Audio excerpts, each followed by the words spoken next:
The screaming didn't sound human. It came jagged through the wind, high and tearing, like something wounded and feral. Then it stopped. For a moment, only the creak of the prairie grass answered. Then came the growl. Low, wet, closer now. Clara turned from the trough, water still dripping from the bucket in her hand. The barn's shadow spilled long across the yard, and just past it, where the corral fence broke into the slope, she saw a flash of movement, then another. 3 of them. Wild dogs. Not coyotes, not wolves. Feral things, fur matted with old blood and ribs sharp under torn hides. They moved low and fast, circling something. No. Someone. There was a child, small, barefoot. Skin dusted red with the plains and blood streaked down his arms. He didn't cry now, just stumbled back, a stick in one hand and nothing but the thin leather of a torn tunic between him and death. Clara didn't think. The water bucket hit the dirt. She shouted, loud and sharp, and ran. The dogs turned, snarls breaking like cracks of thunder, and one of them lunged toward her. The scream that rose in her throat never made it out. A shot rang first, then another. The dog crumpled mid-leap, twitching. A second one fled, yelping. The third turned its teeth toward the boy again. Clara didn't stop to breathe. She grabbed a shovel from the fence, roared something that didn't even sound like English, and struck. When the dirt settled, when the silence returned, she stood over the boy, blood on her skirt, hands shaking, chest heaving with air she couldn't catch. The dog was dead. The boy was not. But his eyes looked through her, not at her. And what they held wasn't relief. It was terror. 200. Comanche warriors don't just show up at your barn by accident. They come for blood, for justice, or for war. But let's go back to where it all started. It was dry that year, drier than any Clara could remember. Bare, and she had memory long and cracked like the leather boots by the hearth. The grass was yellow by July, the river down to a trickle, and every morning began with the same prayer. Please, Lord, don't let the winds carry fire. Her ranch sat 12 miles west of Larkspur, alone between the red hills and the whispering sagebrush. 300 acres of stubborn dust, 1 mule, and a few hens that hadn't laid since spring. It wasn't a life for most. But Clara hadn't been most since the war took her brothers and the fever took her husband. She didn't talk much in town, didn't trust easy. She came in for flour and tobacco and rode back out before the gossip could catch up. They called her the Widow on Red Ridge. They said she once shot a cattle rustler dead and buried him in the corn rows. They said she kept Apache bones in her cellar. None of it was true, but Clara knew the plains didn't need truth to spread fear. They just needed a quiet woman and a story. The day before the boy came, Clara had noticed something odd. Tracks along the north fence. Small feet, barefoot. Too narrow for a man, too straight for a drunk. Not a thief, not a settler. And then, that morning, the chickens were dead. Not eaten, just torn apart. Left in the dust like a warning. She'd set out to patch the barn wall, but her gut twisted with something colder, something telling her to keep the rifle close. She didn't expect to find him half-torn, surrounded by death. And she sure as hell didn't expect what came after. The boy wouldn't speak. Clara washed his wounds as best she could, cleaned them with carbolic and wrapped the worst. His arms had been mauled. One bite deep enough she feared infection. He didn't wince, didn't cry. Just watched her with those enormous black eyes, dark as oil and older than a child's should be. She offered water. He drank in silence. She offered food. He refused. That night, she laid a blanket near the stove and left him by it. She locked the doors and windows and kept the rifle within reach. Not because she feared him, and because she feared who might come looking. A Comanche child on her property was a death sentence in the wrong mouths. Even if he was starving. Even if he was alone. Even if she had just saved his life. The next morning he was still there, sitting cross-legged, watching her with the stillness of a coyote waiting for a trap to spring. Clara crouched, resting on her haunches the way her father once did when talking to a scared calf. "What's your name, sweetheart?" she asked gently. The boy blinked. Then, slowly, his hand rose to his chest. He touched a bead hanging from a leather cord. "Tacklish," he whispered. Then nothing more. She nodded. "Tacklish." He flinched at the sound of her voice saying it, like it cut something inside him. Clara stood. Her knees ached. Her hands trembled in the quiet. She turned to the window, watching the line of the hills. The wind shifted. And with it came the first sign. A shadow, dark against the early sun. A rider, then 2, then 5, bareback, painted, still as spirits. They didn't ride up. They waited. Watching. Clara knew what that meant. They had found him, and they were waiting to see what she'd do. Would she hide him? Would she use him? Would she give him back? Her stomach twisted. Tacklish still hadn't eaten. He sat like a statue by the fire, fingers gripping the leather cord like a prayer. Outside, the riders didn't move. They had time. And warriors don't rush when vengeance is on the wind. Clara didn't know yet what she would do. But the boy was looking at her now. Not through her. At her. And she knew one thing for certain. Whatever came next, it would not leave this land the same. The silence around the ranch was the kind that pressed in on a person. Dry, suffocating, and heavy with choice.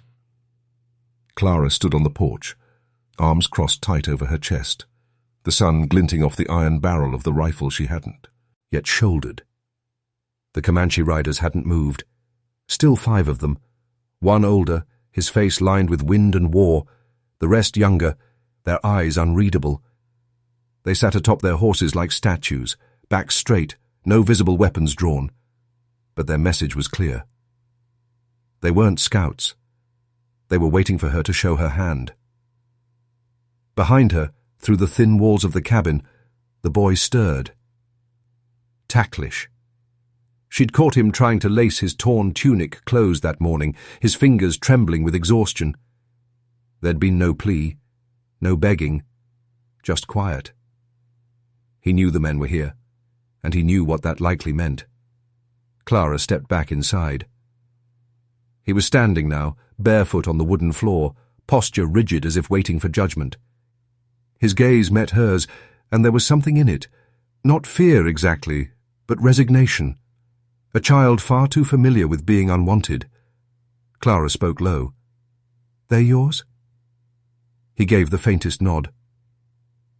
"Your father out there?" His lips parted but didn't move. He didn't nod, didn't shake his head, just looked away. Outside, one of the horses whinnied softly. Clara's breath caught in her throat. She could walk out there now, lift her hand and call them forward, hand him over, let them deal with him, with her, with whatever insult they believed she'd made just by laying medicine on Comanche flesh. But he would not have survived without her. That bite had turned red overnight. His fever had broken only hours ago. He was no enemy, just a child caught between beasts and borders. Her boots scuffed against the worn floorboards as she stepped back toward the door. "Clara!" The voice came from behind the house. She turned fast, rifle up, until she saw the dusty shape of a man stepping around the fence post. Old boots, faded blue shirt, a sheriff's star glinting on his vest. "Clay," she said, lowering the barrel slightly, "you sneak up like that again, I'll put a hole in your chest you won't walk from." Clay Dobson didn't smile. He wasn't a man given to much beyond squinting and jaw-grinding, but there was something tight in his expression. "They came through town this morning, real quiet, real fast. Didn't hurt anyone. Just looked, then rode west." His eyes flicked past her to the cabin behind. "I figured they'd be headed here." "They are." "You keeping one of theirs?" he asked plainly. She said nothing.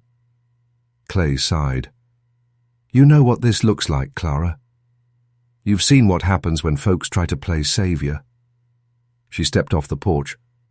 "He was being torn to pieces by dogs, Clay. Half dead. What was I supposed to do? Let him die on my land?" "No," he said slowly. "You were supposed to patch him up, sure. But then ride him out. Bring him to the trading post. Let them figure it out." She took another step, boots scraping the dust. "That child wouldn't have survived another mile, let alone the ride to Mesa." "And now you've got warriors on your land," Clay said flatly, not with anger, just warning. "And I've got townsfolk who don't want another war." Clara's jaw clenched. "They think I stole him?" she asked. Clay looked away. They didn't need truth. Just a whisper. A white woman, alone, harboring a Comanche boy. Some folks in Larkspur already looked for reasons to hate. "Folks are scared, Clara," he said quietly. "Some of them remember Burnett Creek. They think this could be another one." "That was 10 years ago," she snapped. "And that was soldiers slaughtering women and children, not—" He held up a hand. "I know," he said. "I know. But fear doesn't care about reason. And this boy—" He trailed off. "He's got kin out there who ride with faces painted and bows strung." They stood in silence. The wind kicked up dust between them. "I can't give him up like an animal," Clara finally said, her voice shaking. "Not while he's still healing. Not to a father I can't even name." Clay hesitated, then gave a small nod. "You've got until dusk." Her brow furrowed. "What?" "If they're camped nearby, they'll wait. But if they don't hear from you by nightfall, they might take it as insult or threat." He looked her in the eye. "You need to choose, Clara. Either walk that boy out to him, or ride into town and let us protect you." She turned without answering, her breath hot with frustration, and walked back into the cabin. Tacklish was sitting again, this time on the edge of the chair by the fire. He hadn't moved much since yesterday, but his eyes followed her now. She kneeled in front of him. "They're waiting for you, Tacklish," she said softly. "But I don't know who they are. I don't know if they're kin or killers." He stared at her, then slowly reached into the folds of his tunic and pulled out something small. A tooth, tied to sinew. He held it out to her. Clara took it carefully. It was carved, rough at the edges, but unmistakable. The marking of a chief. A father's gift. She looked out the window again. The riders hadn't moved, but they had seen this before. They were waiting for her to understand. A signal had been sent, a gift kept. Tacklish's father had sent him into the wild to become a man, and he had returned, not by his own hand, but by a white woman's. Clara closed her eyes. The war drums hadn't started, not yet. But the choice now lay heavy between peace and fire, and the only thing holding it back was her. The riders were gone by morning, not gone in the way settlers might hope, not vanished into the hills, not forgotten, just gone from view, which meant worse things. It meant they were watching from the tree line. It meant they were waiting for something to tip. Clara saddled the mule before dawn. She didn't want to leave the boy alone, not even for an hour, but she had no choice. The well pump had given out again, and the spare parts were stored in the shed at the far pasture. 2 miles each way. She left water beside Tacklish and made him promise with his eye not to leave the cabin. When she returned, the chicken coop had been opened. Every last bird gone. No feathers, no blood, just vanished. The door hung wide like someone had deliberately unlatched it and stepped back into the wind. She stepped into the cabin faster than she meant to. "Tacklish." He was there, curled up near the stove, eyes cracked open like he hadn't slept, but he didn't speak. "Did you open the coop?" she asked. He didn't shake his head. He just looked to the window. Her eyes followed. There was something on the fence post outside, a braid of horsehair tied to a small red-stained feather. Clara felt her breath catch like a fishhook had snagged her ribs. They were sending messages. She stepped out slowly. The wind had shifted from the south, carrying with it the faintest scent of smoke. Not of fire, not close, just present. And then came the sound. Low, rhythmic, so faint it might have been imagined. Thum, thum, thum. She closed her eyes. The war drum. 3 beats, spaced far apart. Not enough to be an attack call, just a warning. A reminder that time was running out. That evening, Clara lit a lantern early. The sun was still bleeding behind the hills, but she needed the light more for her nerves than her sight. Tacklish helped her bring in firewood, dragging small logs with his good arm. He didn't speak, but he watched everything. The way she turned the latch, the way she kept her rifle angled against the hearth, the way her fingers tapped the table when she was thinking.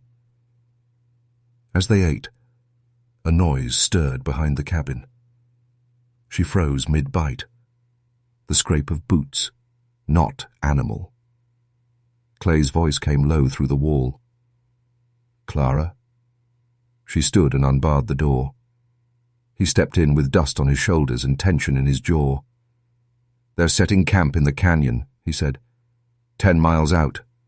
Smoke rising from 3 fires. My deputy counted at least 30 horses. 30? She echoed. "That's not just family." "No, it's not." She glanced toward Tacklish. The boy sat with a piece of bread half-eaten in his hand, gaze fixed on the sheriff. "Something else," Clay added, quieter now. "They left something at the edge of town." Clara raised an eyebrow. "A spear, black stone point, stuck into the old oak." He paused. Next to it was a Comanche baby blanket. Her chest tightened. "They're telling us this isn't about war," she whispered. "It's about him." Clay nodded. "But folks in town don't read messages like that. They're scared. Some of them are gathering at the church tonight, talking about protecting their own." She didn't need more details. She'd seen mobs before, in Kansas, in Missouri. They didn't need a reason to light torches, just a leader and a story. "They'll ride out here," she said softly. "Maybe." "And what'll you do?" she asked, her voice low. Clay looked down. "I'll try to talk 'em down. But you know how it goes. A shot gets fired, nobody knows who started it, and suddenly everyone's bleeding." Outside, the wind slammed the shutter. Tacklish flinched. Clara set a hand gently on his shoulder. "It's all right." But it wasn't. Not really. Clay sighed. "They want you to ride him out. At dawn. And if I don't?" He didn't answer. Silence fell. Then Tacklish stood. Without warning, without hesitation, he walked to the cabinet, opened the small drawer, and pulled out a scrap of charcoal. He turned to the back of the door, the one facing inward, and began to draw. At first, Clara didn't recognize the lines. Curved, flowing. Then a sharp hook, a sun, a jagged hill. It was a map. Tacklish pointed to a point beneath the sun, then back to himself.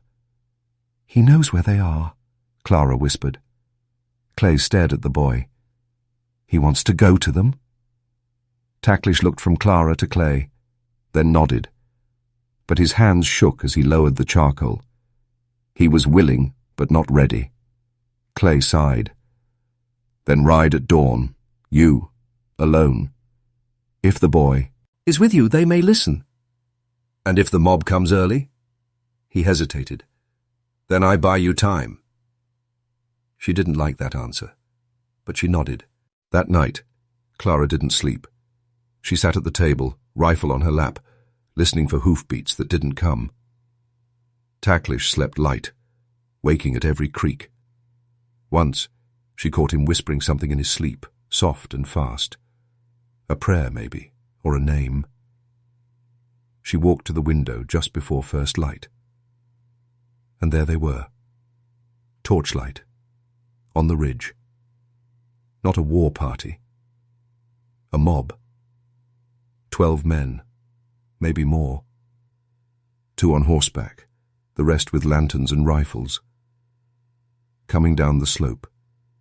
The Comanche weren't the only ones preparing for something. Clara moved fast, packed what little she needed. Water, bread, a skin of whiskey. She wrapped the boy in a blanket and sat him behind her on the mule, whispering into his ear, "Don't let go, no matter what you hear." Behind them, the wind picked up, and from far across the hills, the drums beat again. Thoom, thoom, thoom. Not fast, not angry, but louder now. They were being expected, and the plains had gone still to listen. The trail wound narrow and silent through the foothills, the sun rising slow behind them like a warning left unsaid. Clara's mule stepped steady over dry rock and brush, but each hoofbeat felt like a drum inside her chest. Tacklish clung to her back, his arms wrapped lightly around her waist, not tight, not trusting, just there, like a boy who had learned not to ask for safety, only to survive what couldn't be avoided. The canyon opened before them by mid-morning, wide and red and still, and they were already waiting. Not 30, not even 50, at least 100. Scattered across the canyon floor and ridgelines above, the warriors sat mounted or stood in silence, faces painted, some with feathers, others bareheaded under the rising heat. Elders stood at the center, robes brushing the dust. No one moved forward. No one shouted. No arrows raised. Just stillness. A silence louder than gunfire. Clara slowed the mare. Yule brought it to a stop near the edge of the circle. Then she climbed down. Tacklish didn't move. She looked back at him. "They're waiting for you, sweetheart." He didn't blink. Then slowly his eyes shifted, past her, toward one figure among them. A man, tall, broad-shouldered, wearing a necklace of bear claws and turquoise. His skin was darker, weathered, and one side of his face bore 3 painted lines, red, red, black. He stepped forward. Clara knew it was the father before she saw the resemblance. Same jaw, same dark, quiet gaze, same silence, sharp enough to cut through thunder. Tacklish slid off the mule and stood on his own. He didn't run, didn't call out, just walked, slow and stiff, toward the man. And then, just before reaching him, he stopped, raised his hand, held out the carved tooth Clara had returned to him. The man stared at it, took it, then dropped to one knee and embraced his son. Not a rough clutch, not a warrior's prideful grasp. It was soft, tight, full of breathless stillness, as if he hadn't breathed since the day the boy vanished. The crowd around them didn't cheer. They didn't speak. But a ripple moved through them, a shift in posture, eyes lowering, shoulders releasing. One mother wept quietly into her shawl. Clara stepped back. But the man turned. Still kneeling beside his boy, he looked at her now, long and direct, his face unreadable. A few younger warriors stepped forward. One lifted his hand in what could have been a salute or a warning. But then the father stood. He walked toward Clara, slow and without threat. No weapon. He stopped only feet from her and reached inside his tunic. She tensed. He pulled out a bundle, wrapped in hide. Gently, he unwrapped it, revealing a single object. A woman's comb, made of bone, the kind passed from mother to daughter. He held it out to her. Clara didn't move at first. Then she stepped forward and took it with both hands. It was warm, smooth. There were carved patterns along the spine, spirals and symbols she didn't recognize. But it had been loved. Used. A gift. A message. She looked up at him, eyes wet before she even realized it. "I didn't want anything in return," she whispered. The man spoke, his voice low, rough like cracked stone. "You gave what others would not." He glanced back at his son, now surrounded gently by 3 older women who were inspecting his wounds. "You gave life." Clara swallowed. "He would have died. I couldn't let that happen." The man nodded. "You see him," he said. "That is enough." Behind them, a breeze stirred through the canyon.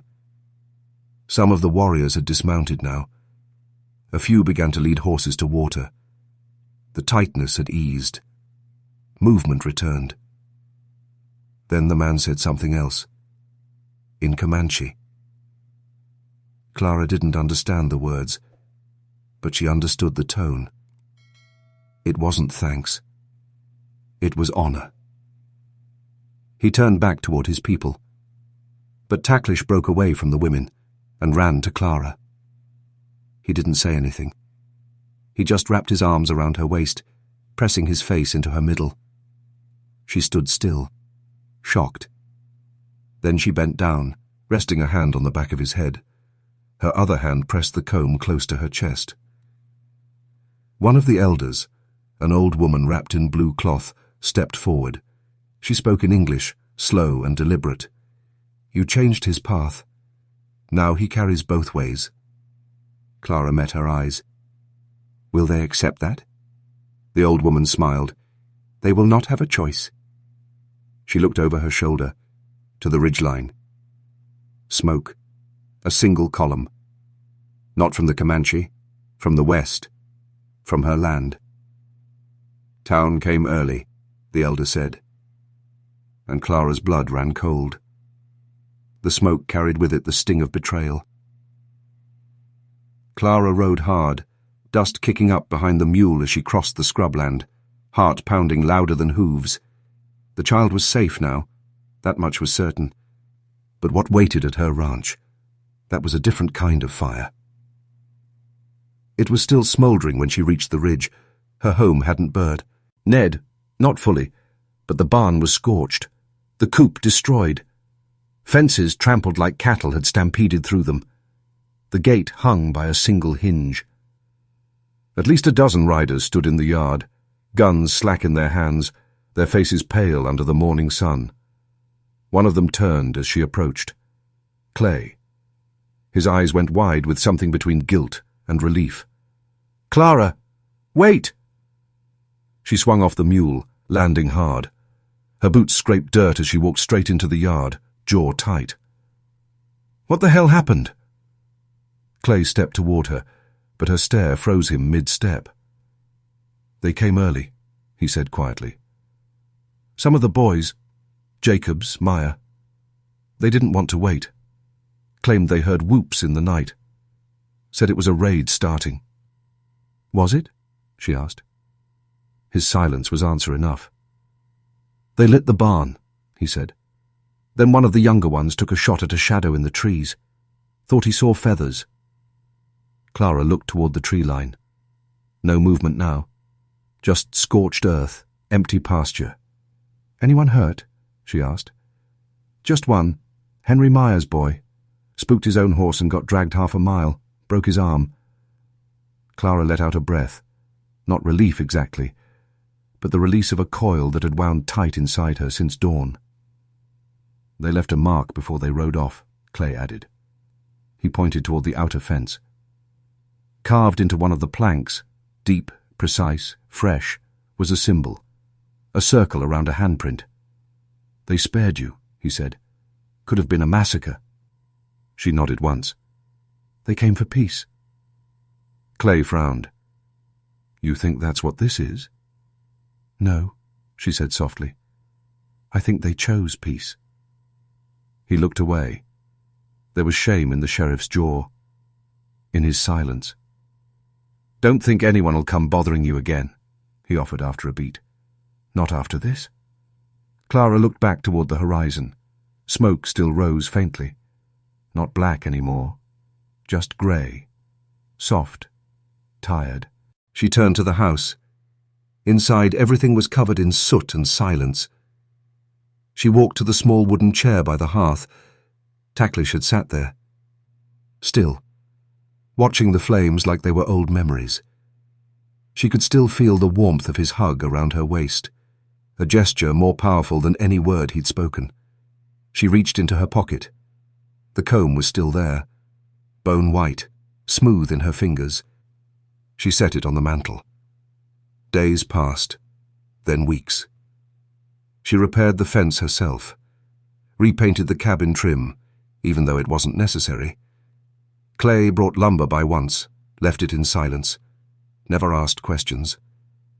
The town watched her differently now, not out of fear, but something else. Respect, maybe, or uncertainty. Children stared. Adults nodded and kept walking. Nobody lit any more fires. By autumn, the rains finally came, gentle, slow, enough to soften the earth and remind it how to grow again. That's when she saw them. 4 riders on the ridge. Not close, not threatening, just still. One of them was smaller than the others. Clara stepped out onto the porch. The boy waved. Not high, not childish, just a lift of the hand, held steady like a promise. She smiled, just slightly, and waved back. They turned and rode off without a word. But the meaning had already settled deep into the land between them. She didn't know if she'd ever see him again. Maybe that was all right. Some stories weren't meant to end in embraces. Some just linger in the ground, in the smoke, in the scarred fence rails and worn wood of a chair where a boy once healed. That winter, Clara carved a mark into the porch beam, a circle around a handprint, a reminder that when kindness stands where fear used to live, the world can change, even out here, even in the wild,